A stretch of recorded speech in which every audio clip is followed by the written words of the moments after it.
Hello friends, আজকে আমার ভিডিওটা টোটালি আনম্যারিড মেয়েদের জন্য। সেই যে আনম্যারিড মেয়ে আমার এই ভিডিওটা দেখছো তাদের সবার কাছে রিকোয়েস্ট, লাস্ট অবধি আমার কথাগুলো শোনো। তোমাদের আমি ভালো কিছু সাজেস্ট করব। যদি কেউ তোমাদের বলে যে বিয়ে করে অনেক মজা, বরের সাথে অনেক জায়গায় ঘুরতে যাওয়া যায়, সংসারের মজা, অনেক টাইপের মজা, মানে মজা মজা, বিয়ে মানে মজা, খুব মজা, এমন কথা যদি কেউ তোমাদের বলে থাকে তাহলে প্লিজ তাদের মুখের উপর বলো নো থ্যাঙ্কস, আমি মেয়ে, ঠিক আছে। তোমাদের যদি তাও মনে হয় যে না, যাই হয়ে যাক আমি বিয়ে করব, বিয়ে করে একটু মজাটা দেখতেই চাই যে কেমন টাইপের মজা, তাহলে অবশ্যই করতে পারো। কিন্তু যখন করবে না, বিয়ে করার পরে ধরো তোমাকে একদিন তোমার রুমে যদি পার্সোনাল বাথরুম থাকে সেটা তোমাকে পরিষ্কার করতে হবে। তোমার রুমের পার্সোনাল বাথরুম তো অন্যকে পরিষ্কার করে দেবে না। সেটা যখন করতে গিয়ে টয়লেট পরিষ্কার করতে গিয়ে ওই হারপিকের জলটা ফ্ল্যাশ করার সময় নিজের মুখে ছিটে আসবে না, তখন বুঝবে বিয়ের আসল মজা। যদি আমরা মেয়ে অবস্থায় ঘুরতে যেতে চাই, অনেক মায়েরা বলে যে না এখন ঘুরতে যেতে হবে না, বিয়েটা হোক আগে, তারপর বরের সাথে কোথায় যাওয়ার আছে যাও, কত ঘোরার আছে ঘুরো, তখন কেউ আটকাবে না, তখন কেউ বাধা দেবে না। এটা টোটালি ভুল, এটা একদমই ভুল। এসব কিচ্ছু হয় না, এসব শুধু কথাতেই হয়। ওটা শুধু ওই সময় তোমাকে আটকানোর জন্য, ঘুরতে যেতে না দেওয়ার জন্য। এরকম কিচ্ছু হয় না গাইস। বিয়ের পর এমন অনেক, মানে একদমই কম কাপল আছে যারা মাসে একবার করে ঘুরতে যায়। তাছাড়া বাকিরা 6 মাসে একবার। যদি বলি যে ঘুরতে যাব, তখন বলি 2 দিন আগেই তো ঘুরে আসলাম, এত ঘুরতে যাওয়া যাবে না, সেভিংস করতে হবে, তারপর যদি একটা বাচ্চা হয়ে যায় ফিউচারের জন্য ভাবতে হবে, এখন এত খরচ করলে চলবে না গাইস। টোটালি শেষ শেষ, আর কিচ্ছু না, লাইফ শেষ।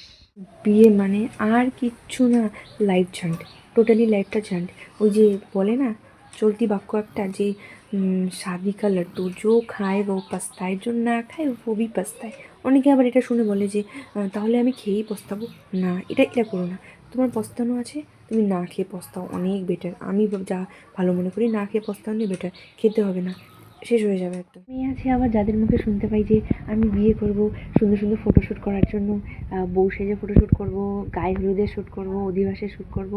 তুমি কি ভাবছো এটা খুব ভালো লাইফ হবে? একদমই না। ওই যে ওইভাবে সাজিয়ে গুজিয়ে সেলিব্রেশন করে তোমাকে নিয়ে যাবে না, নিয়ে গিয়ে তোমাকে দিয়ে বাসন মাজাবে, কাপড় ধোয়াবে, ঘর মোছাবে, কাজের মাসি বানিয়ে রাখবে। সে যতই তোমার আম্বানির মতো বাড়িতে বিয়ে হোক আর গরিব বাড়িতে বিয়ে হোক। তারপর যদি থাকে শাশুড়ি আর কুচুটের ননদ বা ননাস, উফ, তাহলে তো সোনায় সোহাগা।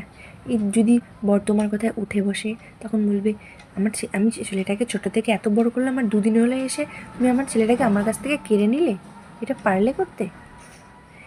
শাশুড়ি তোমার সংসারে পিন না করলে, আর ননদ বা ননাসে তোমার সংসারে চাম্মচগিরি না করলে, যেগুলো খায় না পেটের ভাত, হজম হয় না কখনো, সে করবেই। সে তুমি যতই সুখে থাকো, আম্বানির মতো ফ্যামিলিতে থাকো, ওই যে বললাম যেখানেই থাকো না কেন, এই সব সমস্যাগুলো বিয়ে করলে সবসময় সামনে আসবেই, একদম শিওর। সারাদিন খেতে খেতে মরবে তুমি, আর দিন শেষে এসে নাম নেবে অন্য কেউ। অথবা দিন শেষে তোমাকে এটাও শুনতে হবে, কী করেছো সারাদিন, কোনো কাজই তো করোনি, শুয়ে বসেই না ছিলে। কেমন লাগবে তখন?